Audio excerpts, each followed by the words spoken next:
We're back with our world lead and the 17 women and children that Hamas continues to hold hostage, not including the men, not including the soldiers. I want to bring in Mark Regev, who is a senior advisor to Israeli Prime Minister Netanyahu. Mark, the U.S. State Department said today that it's worried Hamas is not releasing these young women hostages, possibly because Hamas doesn't want them to speak about how they have been mistreated.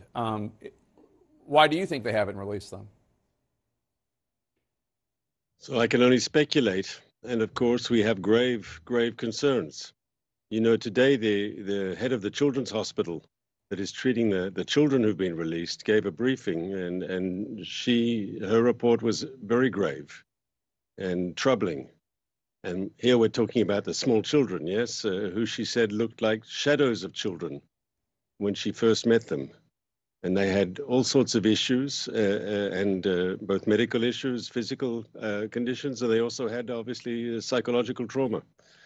And we know who we're dealing with when we talk about Hamas. We're dealing with a brutal organization capable of the most horrific violence. I mean, the fact that they took a 9-month-old baby hostage, 2-year-olds, 4-year-olds, it's truly horrific. So unfortunately, we're very lucky that we managed to get over 100 people out during the humanitarian pause. But those people who remain, we have to be very, very concerned about their fate and have no illusions about who's this enemy that we're dealing with, Hamas. Mark, what did you make of the comments by the Secretary of Defense, Lloyd Austin, that ultimately the campaign has been so brutal by the IDF that you may be strategically losing the larger battle by chasing the Palestinian people into the arms of Hamas? So we're having a close dialogue with the Americans. They are our best friend, and we take seriously everything that they say, and we are very attentive. But I think ultimately when this war is over, Hamas's path of extremism and radicalism and terror, horrific terror, as we've just discussed, will be discredited, because the people of Gaza, when they are finally free of this autocratic regime, they will be able to speak out. And though they might not be in love with Israel, there's all sorts of reasons for historic animosity. They will have all this pent-up anger against Hamas for bringing this crisis. I mean, they know, the people of Gaza know who started this war. They know why Israel is responding. They know that Hamas refused to release more hostages, and therefore the humanitarian pause was not extended. The people of Gaza know this better than anyone else.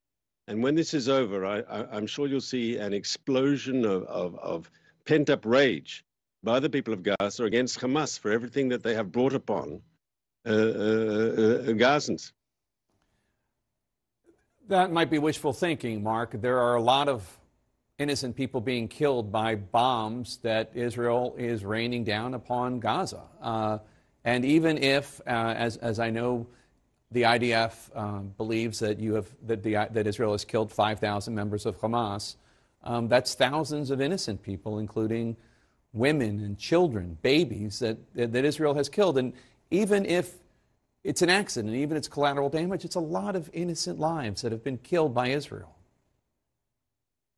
So you are correct that we don't want to see a single innocent civilian caught up in the crossfire between the IDF and the Hamas terrorists. And we're making a maximum effort. I mean, we've been leafleting and urging people to leave areas of combat from day one. And the truth is, most Gazans did vote with their feet and did exit areas of combat, and wisely so. We don't want to see a single Gazan civilian caught up in the crossfire. But we're working against a brutal enemy who deliberately wants to use Gaza's civilians as a human shield to protect its war machine. And it makes our job just so much more difficult. But I think, and I've seen the numbers, and I can't share with you yet, but when this is over, we can have a serious discussion when the fog of war is behind us. But I am convinced, though every single civilian death, and especially children, is a tragedy, and we don't want to see it, in comparative numbers, if you compare Israel to perfection, of course we'll fall short. But if you compare Israel to other Western armies who've been fighting terrorists in built-up urban areas, I think Israel will not come out badly in the comparison. On the contrary, I think it will be seen that the IDF really has done everything that is humanly possible to try to safeguard innocent civilians. It's very hard to believe that, especially on a day when one of our producers lost 9 members of his family who were not members of Hamas, not members of the Palestinian Islamic Jihad, not members of any group, just 9 people just trying to live their lives. First of all, I extend my sorrow to him and my sympathies. But if I saw your report correctly, and please correct me if I say something wrong, that happened in northern Gaza, in Gaza City, where a month ago we already asked all the civilians to leave. And most of them did. If there was like 1,200,000 people there was only a couple of tens of thousands left. And one has to ask, yes, they had ample opportunity to leave. I don't know what happened. I don't have the specific circumstances. I know there's deadly combat going on now in the north, still between these IDF and Hamas terrorists, yes? And we don't want to see anyone caught up in the crossfire, but why didn't they heed the advice and leave the area? You can't blame them. There's now I don't blame them. But you can't. There's fighting in the south now. I mean, I've been asking this since October 7th. Where are these people supposed to go? So at the beginning, it was easier because the fighting was concentrated in the north, and we just asked people to move south, and that was relatively simple. Yes, I'm not saying totally simple, but relatively simple. Just go south of the river. But now we're being more specific because it is more complicated in the south. We've actually designated areas in the south which are safer areas, which are especially, there's a number of them. We've shared the maps with the United States. It's been shared also with the UN and the other humanitarian organizations. Listen, we have to hit Hamas in Khan Yunis. They've got a strong military infrastructure there. They've got a network of tunnels. If we want to destroy Hamas's military machine, and we have to act in the south as well. Senior Hamas commanders are there under the ground in Khan Yunis. We can't not go there. But in going there and to defeat Hamas, we're also going to make a major effort once again to try to safeguard civilian lives. And that's why we're urging people there now to move to the new areas that we've specified. And as the ground operation starts, I can assure you that the escape routes, the humanitarian corridors that will allow civilians to get out of harm's way will still be there.